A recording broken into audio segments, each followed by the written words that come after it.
Good afternoon, ladies and gentlemen. If you would please come to your seats. Oh, I know, but he could I want to still welcome you to the in the ordination of Reverends Karen Cleveland and Jeri Hudson. Today we are honored with many special guests and ministers from around our region. Let me introduce to you the following. Reverend Robert Comstock, Reverend and Practitioner, Seattle Center for Spiritual Living. Reverend Holly Rowley, Drum and Shamanic Teacher, CSL and One Spirit. Reverend Linnea Jardine, Spiritual Founder, Pacific Northwest Spiritual Care Center Institute. Reverend Heidi Dillahunt, Center for Spiritual Living, Seattle. Reverend Patrick Creelman, CSL, Seattle. Reverend Michael Amare, Co-Senior Minister, Northern Lights CSL, Burien. Reverend John Hollis, Sweat Lodge Fire Chief, CSL, Seattle. Reverend Vaughn Amare, Co-Spiritual Leader, Northern Lights Center for Spiritual Living. Reverend Liz Morante, on the loose, here in Seattle. Reverend David Robinson, Senior Minister, CSL Olympia. Reverend Sharon Ramey, Minister, Boerne, Texas. Reverend Don Beatty, Staff Minister, CSL Seattle. Reverend Andrea Weatherhead, Staff Minister, CSL Seattle. look at those boobs. Reverend Abigail Scherer, Associate Minister, CSL Seattle. Reverend Eric Odell, Co-Founding Senior Minister Emeritus, Amazing Grace Spiritual Center. Reverend Dr. Kathy Ann Lewis, Spiritual Director, CSL Seattle. Reverend Jeri Hudson, Minister of Prayer and Care, CSL Seattle, and Reverend Karen Cleveland, Spiritual Director, One Love, Animal Connection, Snohomish.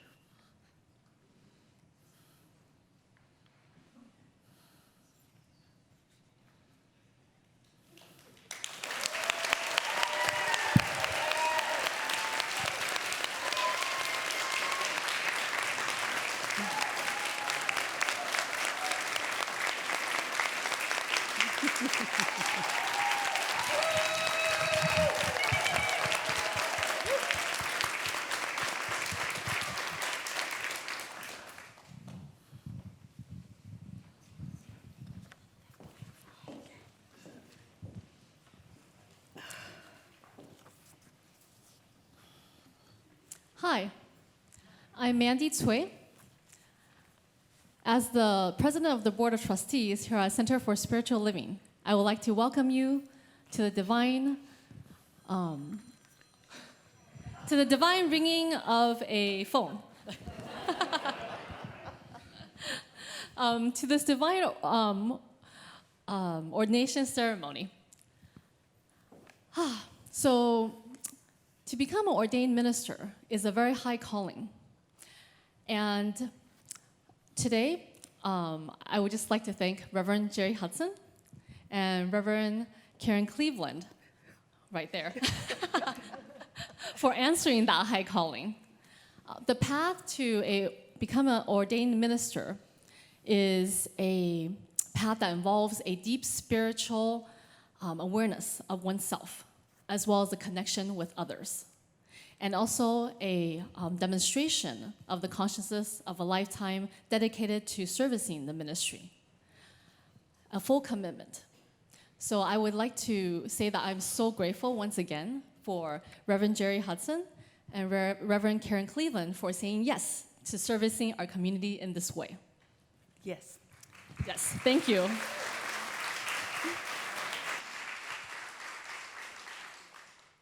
I will also say that I am so grateful for all of you in joining us today to participate in this divinely orchestrated ceremony. There are many ministers, practitioners, as well as other individuals and staff that have been involved in orchestrating this divine experience for all of us. And I'm very excited and looking forward to it. So without any further ado, I would like to invite Reverend Abigail Shire, who is our presiding minister, to come up and guide us in this divine experience. Thank you. It's my pleasure to tell you a little bit more about ordination, because this is a very beautiful rite of passage, but the way that Centers for Spiritual Living does it is a little bit different than other organizations, and so you may not be aware of that. The path to ordination starts with somebody becoming a practitioner, and then going through our ministerial training and getting their ministerial license. And then from there, a minister needs to serve in the field for a minimum of 3 years, kind of like an internship. During that time, our ministers have reflection, and they have a sponsor and a mentor minister guiding them to know whether or not this is truly their calling. And after 3 years, they declare that they are ready to be ordained. After that declaration, it goes through a panel of licensing and credentialing, and then from there is a panel of ministers that interview them to check to see if they really mean it, that they're ready. After all of that, truly, it's a declaration of an internal call that each and every minister knows that they are here to do great work in the world. And it isn't some panel of minister that ordains them, but truly that they're ordained in the eyes of God. And that's where Jeri and Karen have found that truth within themselves today. So it is a pleasure for us to be having this ceremony on their behalf, because they already know it, and now we're just performing the beautiful ceremony that goes with it. And I'd love to introduce our invocationer. We've got Jane Power, who's a practitioner here. So Jane, could you please come up?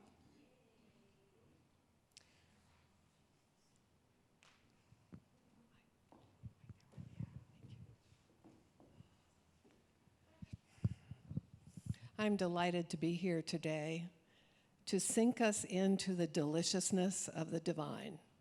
So let us take a moment right now and honor the deepest part of ourselves, that place where still waters run deep, where God lives, indwells us, as it indwells every inch of creation itself. For there is no place where God is not. This power and presence, omnipotent, omnipresent, omniscient, of God, all-powerful, all-knowing, all-wise, all-seeing, all-present, all-here, omni-active, is the substance of each of our lives. In this space and in this place, right here, right now, we are in a wonderful place to honor two wonderful women who have said yes to the call of ministry, calling to that deepest part of themselves that they recognize as a special calling. And so knowing that all the details of this beautiful service have already been taken care of, we can simply relax into the divine orchestration, the divine timing, the divine order of what's to come. Let us honor its unfolding. All is well, and so it is.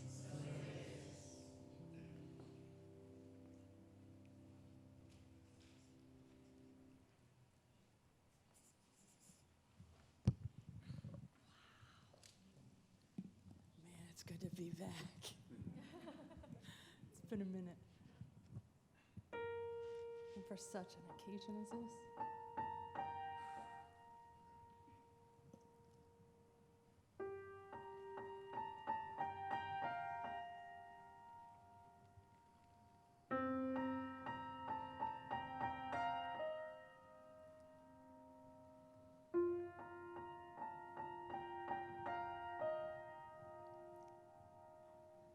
Rolling river girl,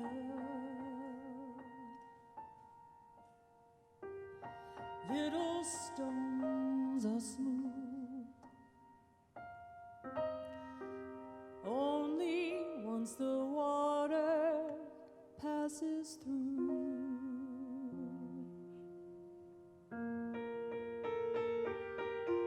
So I am a stone, rough and grainy still, trying to reconcile this river's chill. But when I close my eyes and feel you rushing by, I know that time brings change, and change, it takes time. And when the sunset comes, my prayer would be this word, that you might pick me up and notice that I am just a little smoother in your head. Sometimes raging wild, sometimes swollen high, but never have I known this river dry.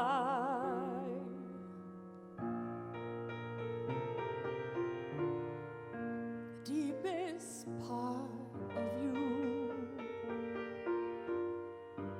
is where I wanna stay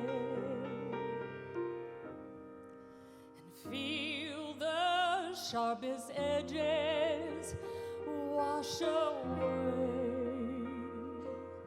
And when I close my eyes and feel you rushing by, I know that time brings change, and change, well, it takes time. And when the sunset comes, my prayer would be just one, that you might pick me up and notice that I am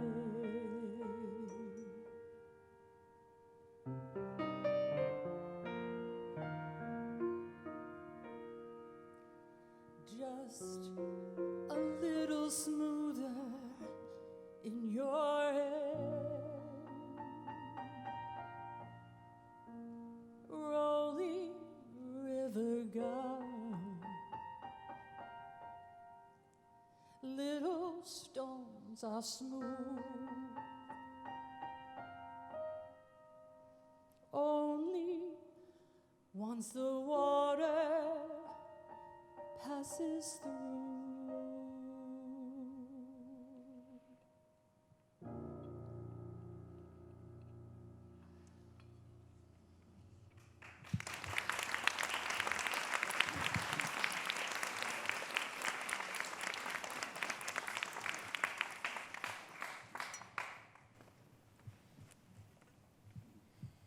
It's my honor to be here this afternoon to share a moment that they've asked me to read a poem for you and for them.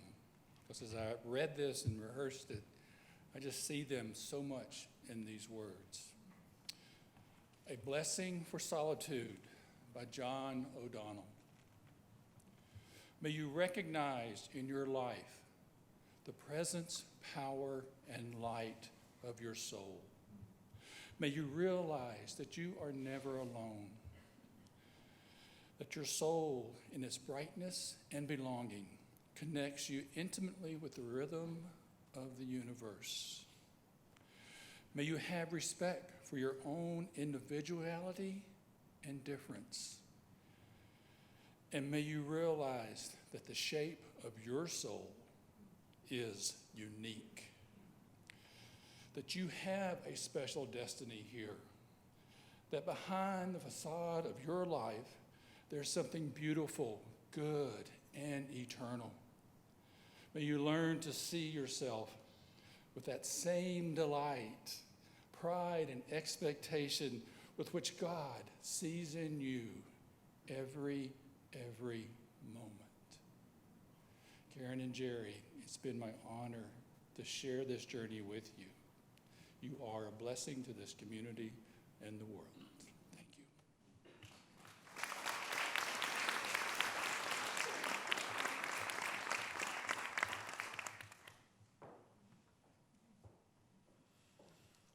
Karen and Jeri, thank you for allowing me to share the Declaration of Principles, which are the beliefs by which all of us who are ordained ministers, who are ministers and practitioners, thank you, live by. We believe in God. We believe in God, the living Spirit Almighty, one, indestructible, absolute, and self-existent cause. This one manifests itself in and through all creation, but it's not absorbed by its creation. The manifest universe is the body of God. It's the logical and necessary outcome of the infinite self-knowingness of God. We believe in the individualization of the Spirit in us, and that all people are the individualizations of the one Spirit. We believe in the eternality, the immortality, and the continuity of the individual soul forever and ever expanding. We believe that heaven is within us and that we experience it to the degree that we become conscious of it. We believe the ultimate goal of life to be a complete freedom from all discord of every nature, and that this goal is sure to be obtained by all. We believe in the unity of all life, and that the highest God and the innermost God are one God, and that we believe this God is personal to all who feel its indwelling presence. We believe in the direct revelation of truth through our spiritual and intuitive nature, and that anyone may become a revealer of truth who lives in close contact with the indwelling God. We believe that the universal Spirit, which is God, operates through a universal mind, which is the law of God. And that we are surrounded by this creative presence, this creative mind, which receives the direct impress of our thought and acts upon it. Therefore, we believe in the healing of the sick through the power of this mind. We believe in the control of conditions through the power of this mind. We believe in the eternal goodness, the eternal loving kindness, and the eternal givingness of life to all. We believe in our own soul, in our own spirit, and in our own destiny, for we understand the life we live, the life of all, is God, and we believe in God. Thank you.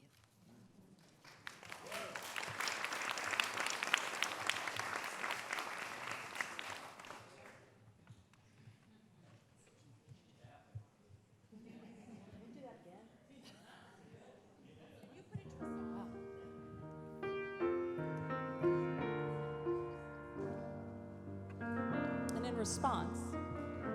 This song. Here I stand, a vessel to be used.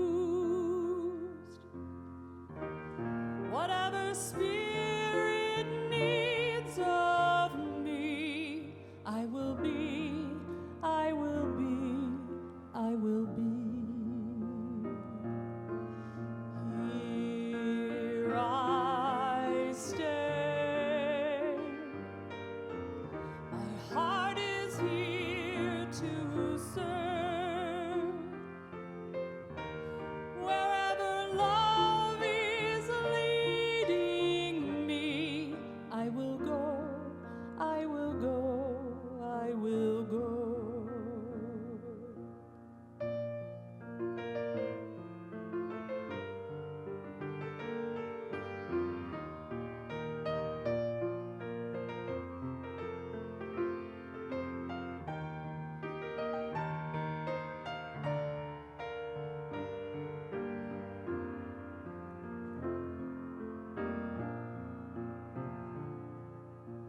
Here I am,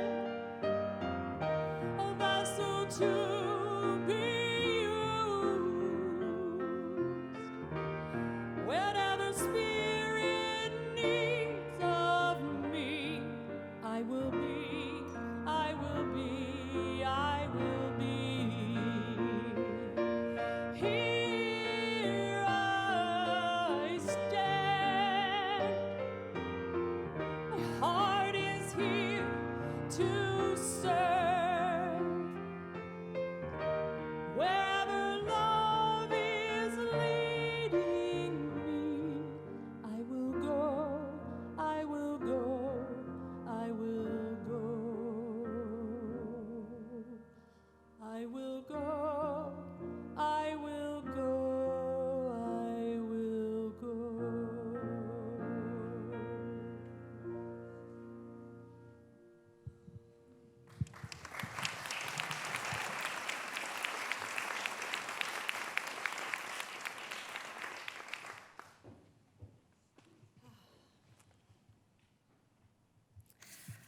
So, my dears, wow, this is, I need a moment because I feel so close to these two beautiful women. I feel so close to Dawn Beatty. I feel so close to Andrea, to Matthew, and Brent. Oh, well, I'm having, because we spent 3 years together. And I saw the dedication that it took for them to put in the work. And the dedication that it took for them, all of them, but especially for Karen, and not because you're here today. You're here getting ordained. To fill out those reports.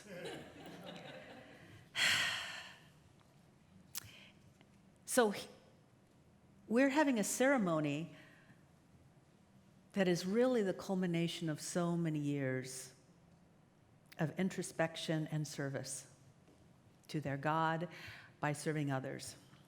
I'm really, really humbled that I get to be here today. And I was thinking about, what do you say at an ordination service? Because I don't think I've ever done anything like this. So I thought maybe it's like the little vignette that a minister would do at a wedding, because actually we're recognizing the union of soul to spirit. We're recognizing a commitment that they're saying will be for the rest of their life. So I'm going to speak to Karen and Jeri, but to all the other ministers, because you'll probably identify with what I'm going to say, and to all of those who serve Spirit in some way, whether you are a practitioner or just an earnest follower of light. These are things that I am reminding myself of by reading once again Bible Interpretations by Emma Curtis Hopkins. And in that, I honestly believe that by studying the life of Jesus, I can study the life of what it is to give your life to God and to be raised up because of that. So here's just some general ideas for you, my dear. You will be condemned. People will criticize you and think you are doing the wrong thing. They just will. Just get over it. It comes with the territory. Any public person is going to have other people think that they know exactly how they should be doing it, and they would do it better. Huh? And although you can learn from feedback, in fact, actually, it's a very elevated state of consciousness where you can take feedback and take it for what it means. It's just feedback. It doesn't mean that you should ever condemn yourself. Never buy into that condemnation. Because as long as you are following your highest ideal and highest idea of what you should be doing, when your motive is good, that good will demonstrate. Follow your motive, and sometimes the execution will stink. I mean, how many of you have done a class?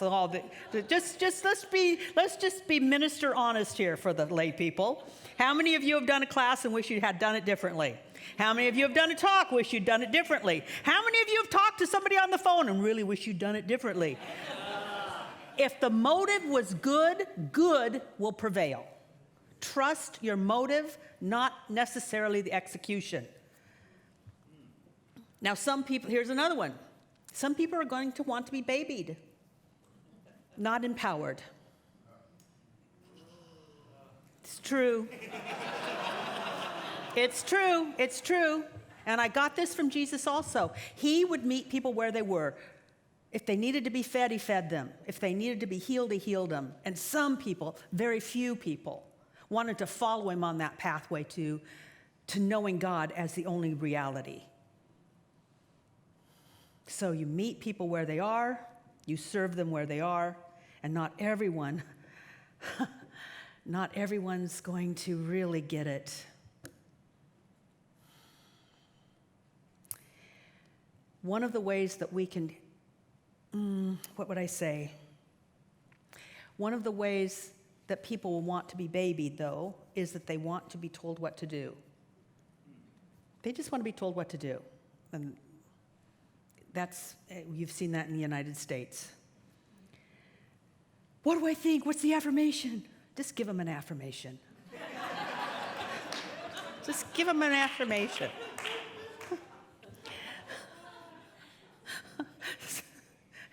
Serve them where they are. The third thing to realize is that it's okay to have ambition. If the ambition is to be of service to God. When you have an ambition to be of service to God, then heaven is on your side. And it is said that God and you are now a majority.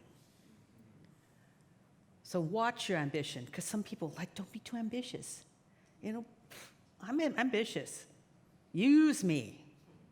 I don't know what poet said it, but I want to be all used up. Flame out.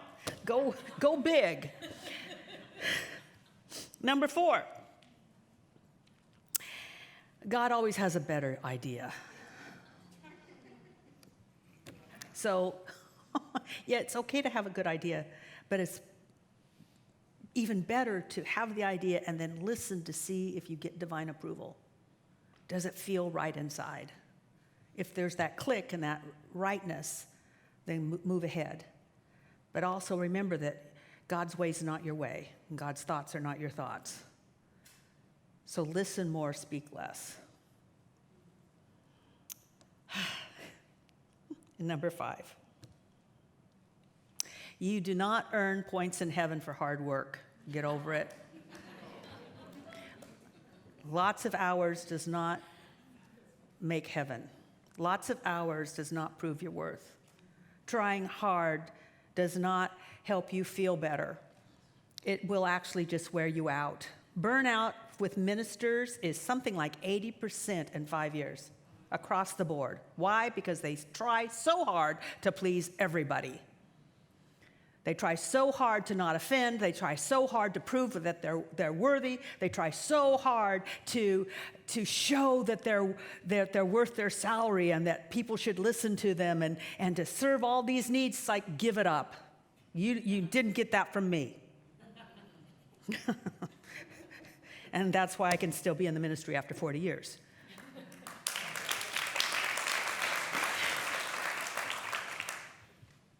It is better this is what I get from Emma Curtis Hopkins. I'll just share it with you. The highest working law is the law to know there's nothing to do, that God does it all through you, that you're energized by the living Spirit, that you are inspired by the living Spirit, that you are empowered by the living Spirit, that you become attractive by that because of that living Spirit. And then you get to do something beautiful, and it's called the high watch. You just watch God work. I've seen this happen in Jeri. I've seen it.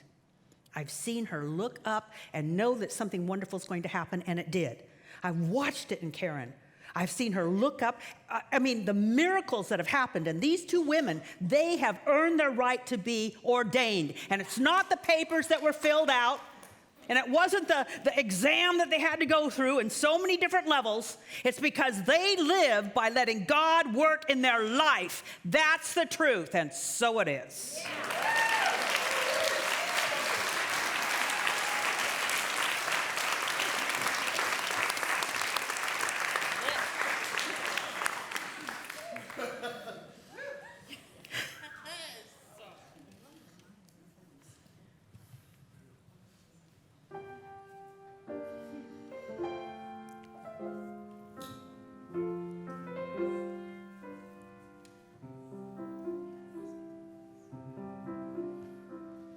You will do amazing things with the choice each new day brings, and with every step you take, bless the progress that you make. The reason you live is every gift you get to give. Love your life, love your dreams. You will do amazing things. Amazing, amazing. You will do amazing things. I see you. Amazing, amazing. You will do amazing things. Oh, the places you will go. Oh, the places you will go, and the people. And the people you will know. Don't worry when, don't worry when, or where or how. You don't need to know that now. You're on the right track. No need to look ahead or back. Just enjoy what this day brings. You will do amazing things. Gotta love a sing-along. Amazing, amazing. You will do amazing things. Look to your partner now. Amazing, amazing. You will do amazing things. You don't have to work it out. Just stay in the here and now. Let your mind rest for a little while. Sometimes deepest answers come when you're out there having fun. So close your eyes and take a breath and smile.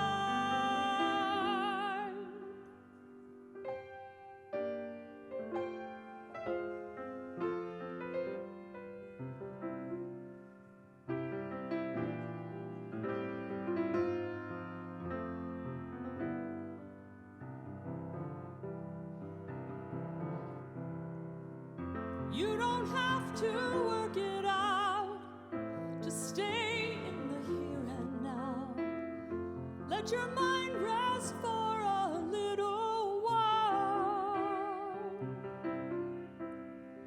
Sometimes deepest answers come when you're out there having fun. So close your eyes and take a breath and smile. Amazing, amazing. You will do amazing things. Amazing, amazing. You will do amazing things.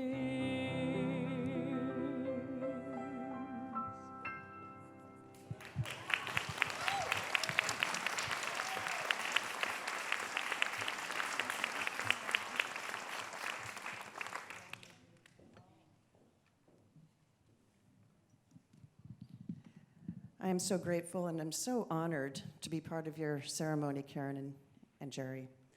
And it was such fun to be on the journey with you through ministerial school. And it's so exciting that at this ordination time, you're earning your wings to fly free and do amazing things. So I am very, very grateful to be reading an affirmation reminder called The Moments of My High Resolve by Reverend Howard Thurman. This is exactly a perfect thing for today. Keep fresh before me the moments of my high resolve.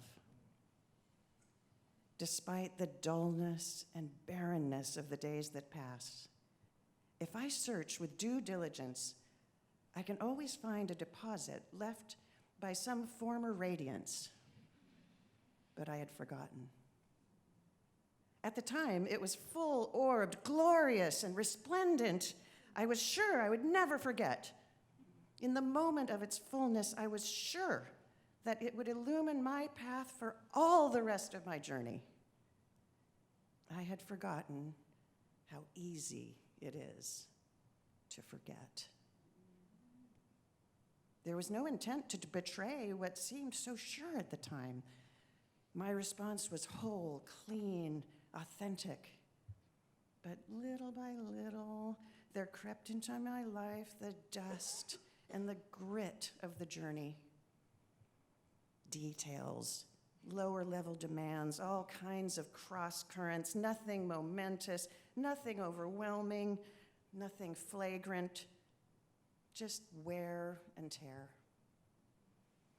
If there had been some direct challenge, a clear-cut issue, I would have fought it to the end and beyond. In the quietness of this place, surrounded by the all-pervading presence of God, my heart whispers, keep fresh before me the moments of my high resolve, that in fair weather or in foul, in good times or in tempests, in the days when the darkness and the foe are nameless or familiar, I may not forget that to which my life is committed.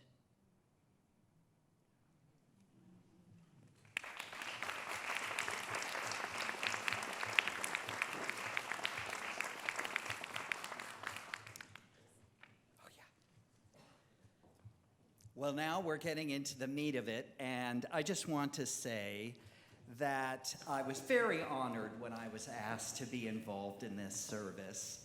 And I had a little bit of a, ambivalence, because I have been to several ordination services in the past, and they can be really boring and stuffy. And I just want to say, is this not a fabulous ordination service?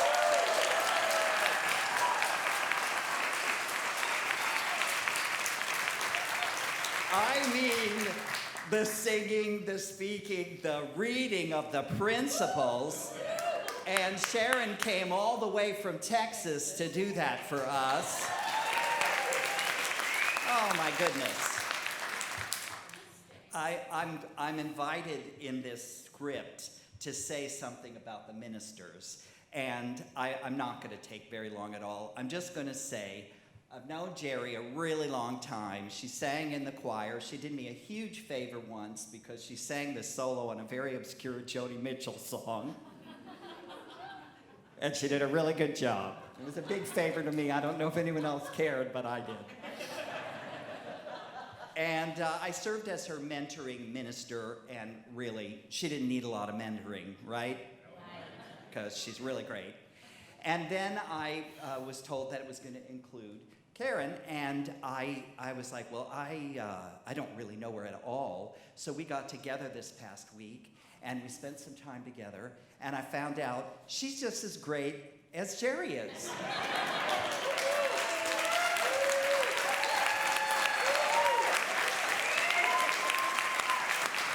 So, this ordination is legit. Okay, so we present to you Reverends Jeri Hudson and Karen Cleveland to be ordained into the ministry of the Centers for Spiritual Living. We have inquired concerning Reverends Jeri and Karen and believe them to be prepared and worthy. Are you convinced that the Reverends Jeri Hudson and Karen Cleveland, whom you are presenting, are prepared and worthy for the office and the work of an ordained minister of religious science? We have inquired and deemed them worthy. It's all right. These candidates have been found to be prepared and ready to receive ordination in the Centers for Spiritual Living, having now completed and required the period of licentiate ministry. We are gathered here to witness a magnificent ceremony of initiation, welcome, and transformation. Ordination is an initiation of a licensed minister into the lifelong calling of ministry.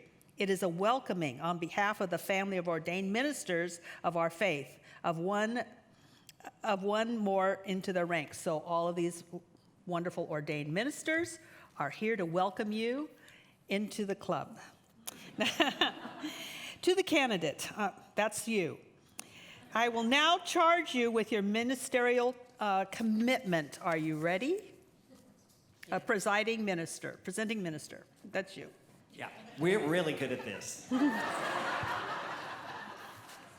Okay, Reverend Jeri, Reverend Karen, the ties of a minister to her ministry represent a bond that is sacred, empowering, safe, constant, and with this ceremony, everlasting.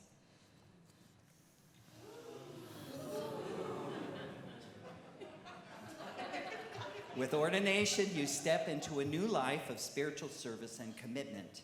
Ministry, with its glorious moments of holy revelation and its changing moments of messy group dynamics, becomes your lifelong passion, your own classroom, your crucible.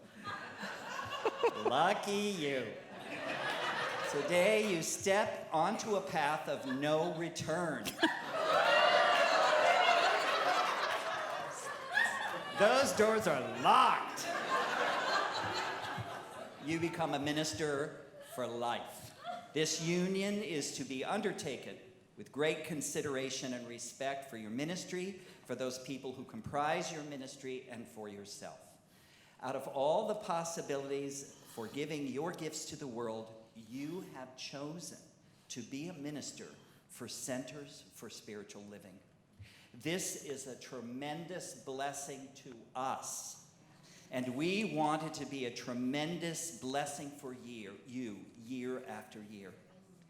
Over the years, your ministry and you will change, but your unchanging commitment to the desires of your heart that brought you here today will ensure a life of sacred satisfaction in your ministry.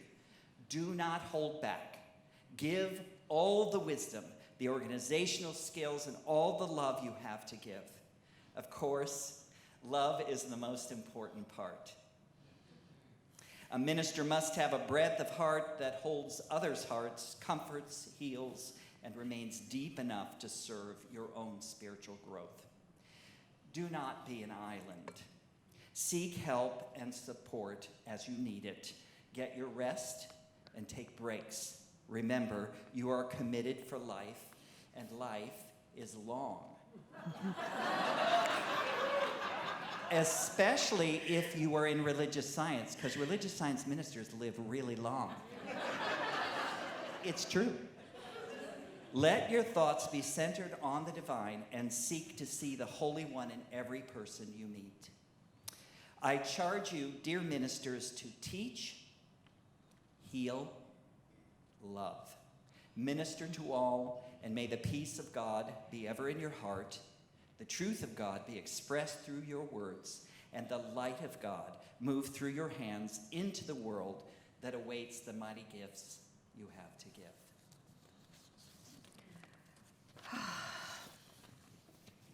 Reverends Jeri and Karen, the Centers for Spiritual Living has consented to convening this ordination of service in recognition of the fact that your ministry is precious to it. This church offers you this celebration to demonstrate your sincerity and commitment to its ever-enlarging dream of growth in consciousness that will lift the human spirit and heal the troubled world. You have heard the charge offered by Reverend Eric Odell. Are you prepared to take your vows to become the minister for life in the Centers for Spiritual Living? Great. Do you dedicate yourself to respond faithfully to the needs of all those who call upon you? Will you bring the very best that you are to your ministry for the love of the people you serve and for your own deepening? Okay, if you would place your hands over your heart as a symbol of the sanctity with which you take these vows. Reverends Jeri and Karen, do you promise to love and be loyal to the teachings of the Science of Mind and the ministry you serve? Do you promise to minister to all of those who come to you to the best of your ability and to seek to see the face of God in all people? Do you promise to maintain your own spiritual practice so that your relationship with Spirit is always fresh and new? And do you promise to promote harmony, peace, and right action wherever you find you are called to minister? If so, say, I do. I do. Okay, so now, Jeri, I will give you your vows. Please repeat after me. Thank you. I, Reverend Jeri, I, Reverend Jeri, commit to my ministry for a lifetime. commit to my ministry for a lifetime. I promise to open my life to God I promise to open my life to God so that I may hear what is mine to do. so that I may hear what is mine to do. I promise to tenderly care I promise to tenderly care for all who come to me in spiritual need. for all who come to me in spiritual need. From this day forward, From this day forward, I will seek to make the world I will seek to make the world a place of increased love, peace, and joy. a place of increased love, peace, and joy. I will send my word forth I will send my word forth to heal and to prosper. to heal and to prosper. And I pray that God is fulfilled And I pray that God is fulfilled in, through, and as me. in, through, and as me. So I get to do this.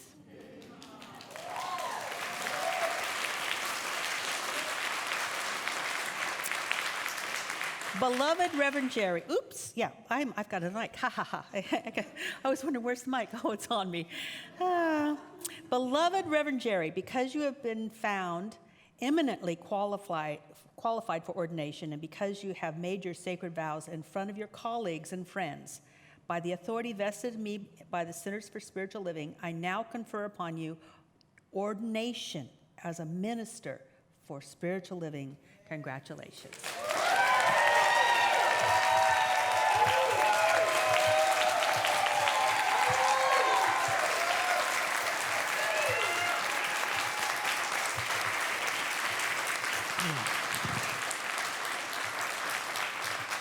Now, Reverend Karen, please repeat after me. I, Reverend Karen, I, Reverend Karen, commit to my ministry for my lifetime. commit to my ministry for my lifetime. I promise to open my life to God I promise to open my life to God so that I may hear what is mine to do. so that I may hear what is mine to do. I promise to tenderly care I promise to tenderly care for all who come to me in spiritual need. for all who come to me in spiritual need. From this day forward, From this day forward, I will seek to make the world I will seek to make the world a place of increased love, peace, and joy. a place of increased peace, love, and joy. That's it. I send my word forth I send my word forth to heal and to prosper. to heal and to prosper. And I pray that God is fulfilled And I pray that God is fulfilled in, through, and as me. in, through, and as me. This is cool. I get to hug you now. Yay. Oops, wrong one. Okay, here I go. Beloved Reverend Karen, because you have been found eminently qualified for ordination, and because you have made your sacred vows in front of your colleagues and friends, by the authority vested in me by the Centers for Spiritual Living, I now confer upon you ordination as a minister for spiritual living. Congratulations.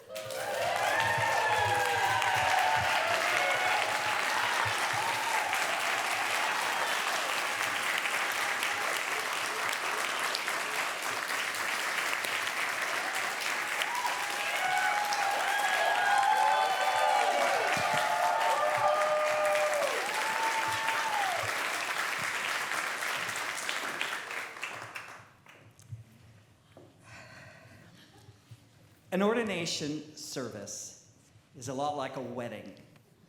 And you know what happens when you go to a wedding? People's hearts are really opened. When they make their vows and take their vows, you find yourself centered in your heart. And you're thinking about your marriage if you're in one, or your marriage if you're not in one, and those that you love. So we're now moving to the meat. We're moving to the center of this. So we need all the ministers to come up and stand behind. Let's move forward. We're going to be conferring the stole, the ministerial stole. And I have been charged to say a few things about the stole. I want to give you a little metaphor, another metaphor. I want you to imagine a 4-tiered wedding cake. The biggest, lowest, or most basic and important tier is as a congregant. We all start out as congregants. We all, by some miracle, stumble across this really obscure, beautiful thing called Science of Mind. Amen? So we start out as congregants, and then at some point we feel called to be like those people who pray and wear those stoles, and they're practitioners. That's the next tier. And then at some point we're called to be ministers, and we receive a license. And the top tier is when we are ordained. And this is the moment when we are putting the figure on the top of the wedding cake. Because what's there on the top of the cake is the minister and your God. Mm-hmm. I want to say one other thing about a stole. You know, there's this other church. You may have heard of it. It's called the Catholic Church. And they're having a synod right now. And Pope Francis has called this synod, and they're debating things like whether women should be ordained as deacons, not priests, but as deacons. And I just want to say, we don't have that debate. We do not have that debate. Amen? Amen. The stole that we now confer on these newly ordained ministers is a symbol of commitment to the promises already made, devotion to a life of spiritual service, and a reminder that the power of the Infinite One is available to all present whenever this minister wears this stole in years to come. It is a garment of spiritual power. Your ordination stole is purple and gold, And though colors mean different things to different people, among people of faith, purple is understood to be the color of devotion, mystery, peace, and nobility. It's going to look like this. Purple combines the calm stability of blue and the fierce energy of red. It is trimmed in gold, which is intimately linked with divinity.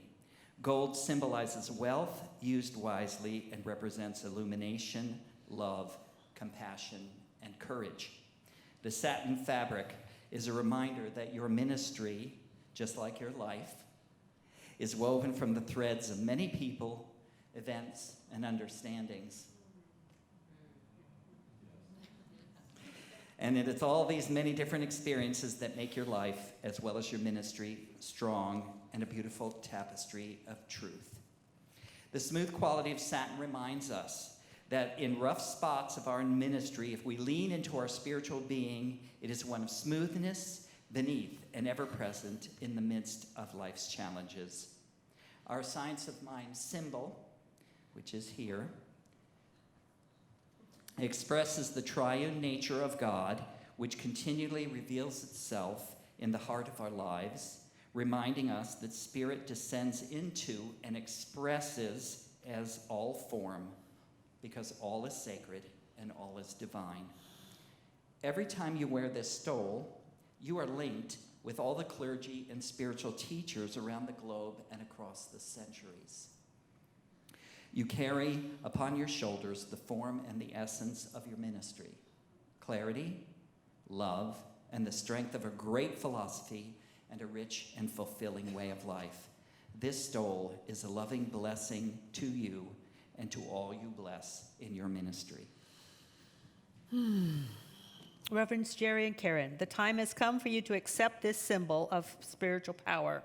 May it be that each time you put the stole around your shoulders, for all the years of your ministry, that you draw strength from every spiritual worker from the time immemorial, who has also donned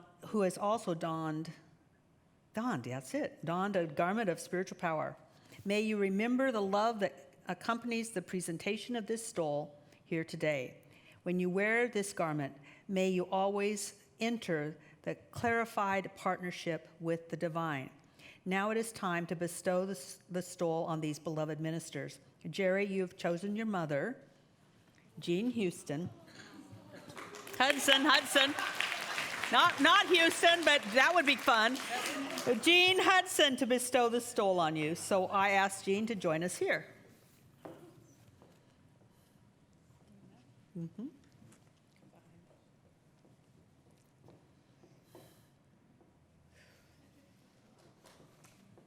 Oh. Aww.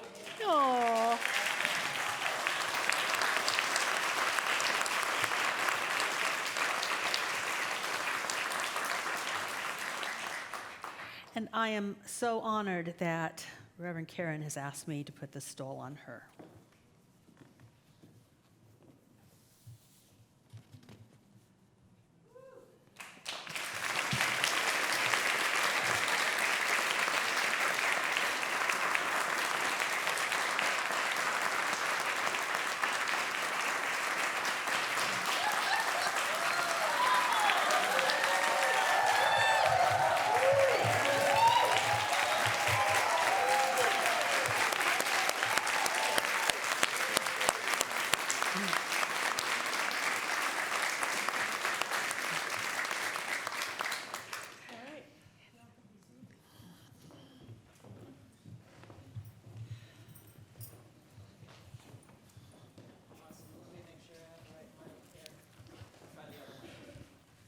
Right? Yeah. There we go.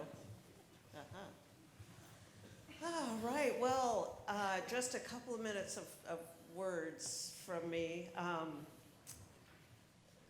And good afternoon to my fellow spiritual adventurers. So some of you might wonder, like I did, why ordination? Why now? Why today? Why here? And ordination, for me, it's not just a title, it's not just an honor or a mark of leadership from the Centers for Spiritual Living. It's a sacred contract for me. It's a commitment to living the spiritual truths that I hold dear. And although we're recognizing the ordination today, as Kathy Ann said, this is something that started long ago. So long ago, in the moments of, grit and surrender and fear and struggle and miracles, something was born. The seeds of ordination were planted in me. And I have known fear and struggle and hardship. I've had financial worries that kept me awake all night long, that I didn't know how I was going to make it from payday loan to payday loan, and probably even my family doesn't realize that.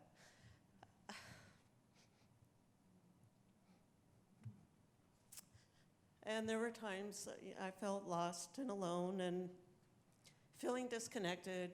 Just, life was kind of hard.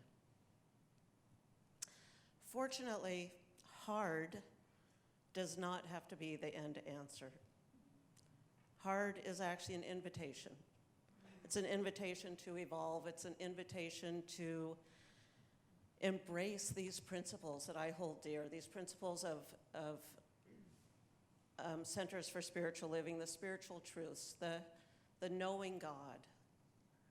It's an invitation to help us rise above. And so when I began to be shaped by the teachings of Ernest Holmes, by the lessons from my teachers and my mentors and my sponsors, life began to be magic for me. Life began to be very, very good.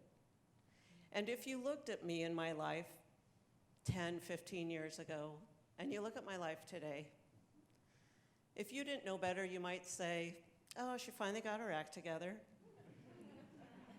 She started working hard. She bought a house. She started a company. She married a man. She travels often. Yeah, she's finally got her act together and is working hard. But the truth is, maybe I got my act together, but life has never been easier.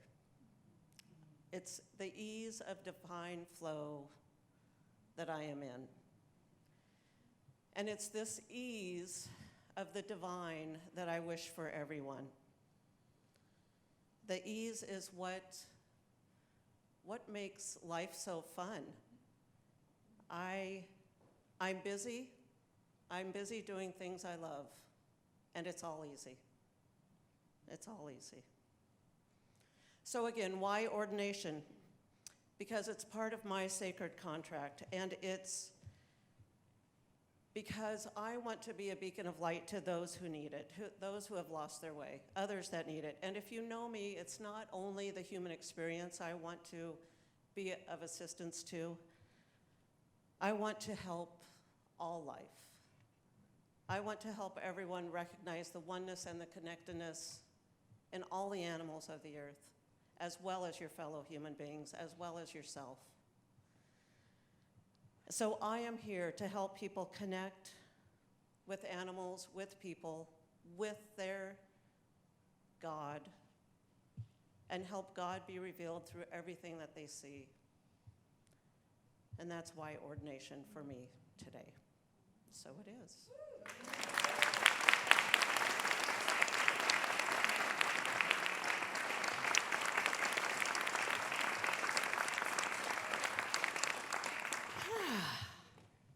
Big day. There's a great line in The Alchemist that says, "A boy has no way of knowing that his story has already begun." This girl had no way of knowing. I'm so grateful today that God did not give up on me. It waited a while.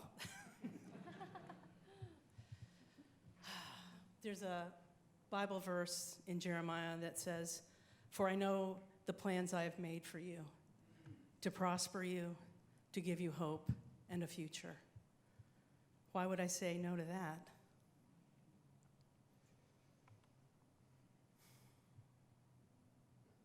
I'm here today, honestly, on this stage right now, because of my two friends, Amy Burdick and Leslie Wilford, who God used to trick me into coming to church. Because God knew I liked candlelight and choirs for a Christmas Eve. And they kept inviting me and kept going, oh, the choir's singing. No candlelight on Easter, but the choir's singing. And on those trips, they would tell me what we didn't believe, because it was part of my history of what I believed, like, you know we don't believe in hell, right? And then finally my curiosity got the best of me, and I was like, what do these people believe? Well, what do they believe? And so I took a class. Liz Moranti, you gave me a foundation to step onto. And then Kathy Ann gave me a vision to go beyond the limits of my thinking. I thought it was Foundations 2.0, like it was like Psych 103, Psych 104. It was the same class. Apparently I needed it twice. Then I got up my courage to join the choir. I didn't make it on the first cut. What? The choir was so big they didn't have room for me. Whatever. But I've had all these teachers, all these mentors. I specifically wanted this slide behind us when we spoke. Diane and Kathy sent me a card, and on it was a Ralph Waldo Emerson quote that said, "A forest of 1,000 trees is in one acorn." Isn't that good? He knew stuff.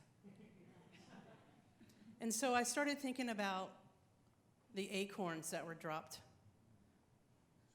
by all these people. That has grown me into a tree that I'm proud to recognize in myself today.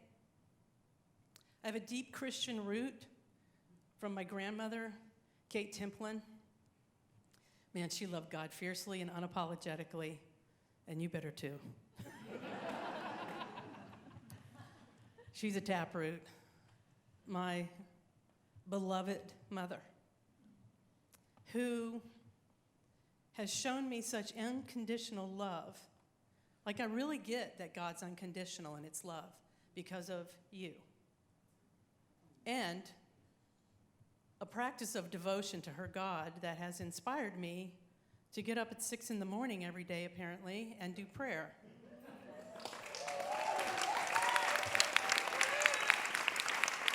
She starts every day with her Bible, just like her mother did. And when I'm there and I come out and there she is with her Bible, it's a beautiful thing for me. And so, God keeps pulling me and singing, and Eric, you actually taught me and showed me that I could stand up here. Not today, but in 2006, you can stand up there and not die if you sing in front of people. Really. I wouldn't be here if it wasn't for that moment, because it was like, no, you're not looking at me. I know that's hard to believe. But my teachers, Diane, Jane, they saw me way before I could even entertain the idea of what they saw, and just kept seeing it. And that's what we do, right? For each other. We see each other. The practitioners that I joined, man, that was some big body. It still is. It's powerful. I'm so blessed to be your minister. I'm so blessed to be your colleague. And this community that has held me, laughed with me, and perhaps at me sometimes. I just can't be more grateful. I come to this moment in my life and I see the thread. What is that saying? I begin to weave and God supplies the thread, right? It's a good one. I just realized that one. So thank you for allowing me to grow up in front of you and beside you. And to my Anchored in Prayer family, damn, thanks, y'all. Thanks for making me get up. Because, you know, at day 35, I was like, so we're at day 35. I was like, 40 days is coming. And their insistence that we not stop was part of that story that God was writing. I had no idea the blessing of being in prayer every day at the same time, because I didn't have that kind of practice. I was a little ashamed about it at first. I don't meditate. But I'm just open to God doing whatever. Like, whatever, bring it on. I'm here, like the song says, I'll be that. Please don't make me go to Kansas. Thank you.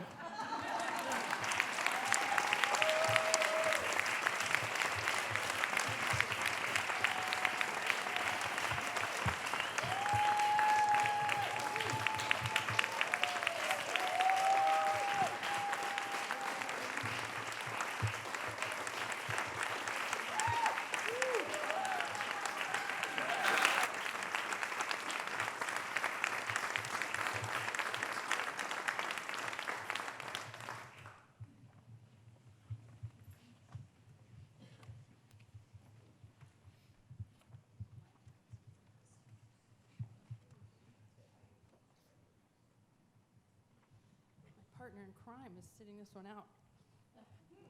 I love you, Jennifer. Thank you.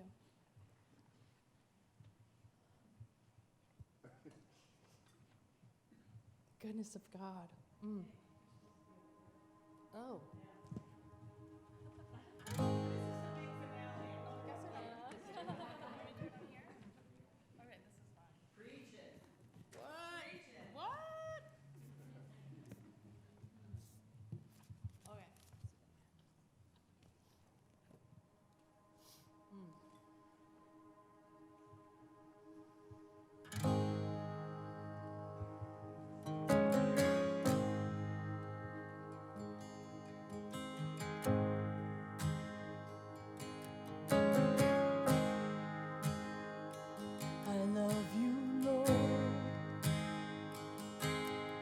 For your mercy never fails me.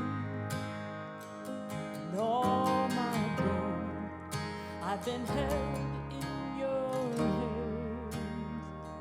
From the moment that I wake up till I lay my head, oh, I sing of the goodness of God. All my life you have been faithful, and all my life you have been so, so good. Every breath that I am able, oh, I will sing of the goodness of God.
been faithful.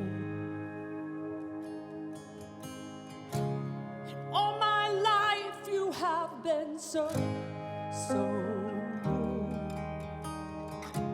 With every breath that I am able, oh, I'm gonna sing of the goodness of God.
Spiritual witnesses of Just hold it to your mouth. Hold that portion.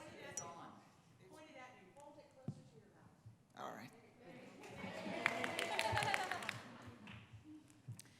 As spiritual witnesses of the high and holy ordination of Reverend Jeri and Reverend Karen, let us do the benediction, the blessing together. And let us know that not only now, for the rest of their life, we are their witnesses and support, loving support. And in this, in and of the presence of our ever, ever loving God, ever sustaining, unconditionally loving God, let us raise and praise and love on our reverends, Reverend Karen and Reverend Jeri. And in this, let us know blessings of God's power in their service, blessings of God's unconditional love in their service, blessings of abundance in every way, blessings of wholeness in every way, blessings of fulfillment, and blessings of joy. Let us know it with our full hearts, raised up hearts, with our whole being one mind, one spiritual family, and knowing as witnesses we are with them, behind them forever. And let us shout, Reverend Jeri and Reverend Karen, worthy, worthy, and worthy. Worthy, worthy, worthy, worthy. Sorry.